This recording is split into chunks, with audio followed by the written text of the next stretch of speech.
when we do this work very cleanly, it is quite amazing how many medical conditions clear up in the course of this without ever addressing the medical issues. Or sometimes it happens, we clean up a trauma, and now the homeopathy or the acupuncture that never worked before is now working. That's one aspect of the work I feel everybody should do.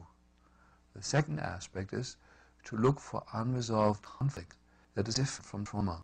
For example, it is very common in a boy's life that there is some usually unconscious competition with dad, about mom, both competing for the attention with mom, and depending on how responsibly dad handles that, can emerge is how the territorial conflict. Both exist in the same home, the boy and the father.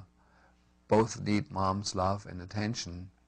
The father only to the degree that he is not healed himself in terms of his own.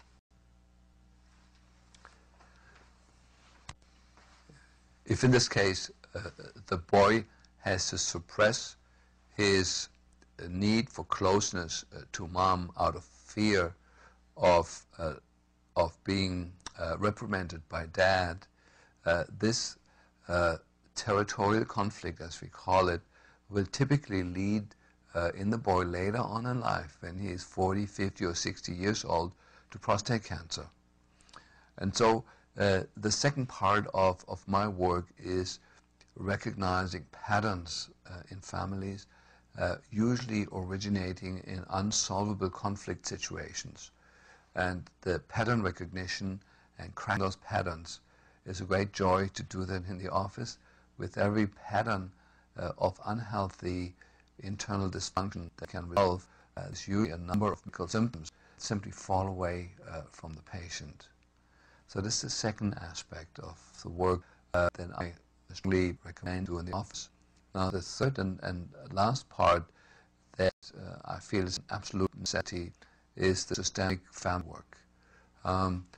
In science and psychology it is known that conflicts and traumata that happened several generations ago that were not solved live on in the field of the patient, of the today's person. So this would be like the grandchild or the great-grandchild. And unresolved traumata will usually express themselves in our field as events and circumstances in our lives that appear as karmic or as fateful, that we have no control over, repetitive, adverse circumstances. And yet, when in therapy we manage to go back several generations and bring some healing to the original trauma, suddenly the adverse circumstances in life disappear. And this is a great joy both for the therapist and for the client.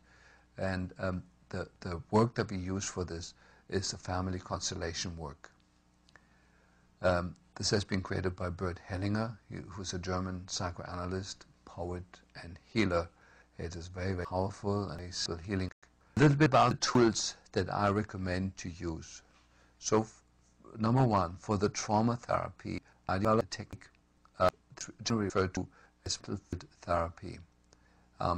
The origin, the source of this are many other types of treatment. I worked with Milton Erickson in the later part of his life, and one of my great mentors was David Cheek, one of the major co-authors and friends of Milton Erickson, who developed a method by using finger signals. The patient is in a semi-conscious state and learns from the subconscious to allow his body to give physical signals by lifting a finger for yes and one for no, that allows the therapist to engage in a dialogue with the subconscious where the content is brought to light that is lost otherwise to the conscious mind, and often the place, the arena where the healing needs to happen.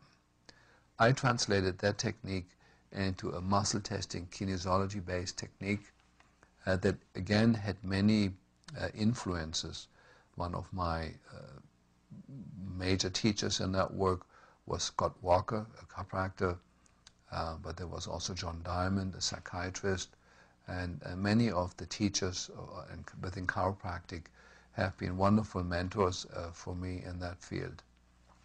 So the techniques that have emerged. For trauma technique, I use mental field therapy, which simply uses the tapping of acupuncture points, eye movements, color glasses, drawing of pictures that we let the patient do, and a few other techniques that often involve a combination of acupuncture or acupressure-based techniques and psychotherapeutic methods.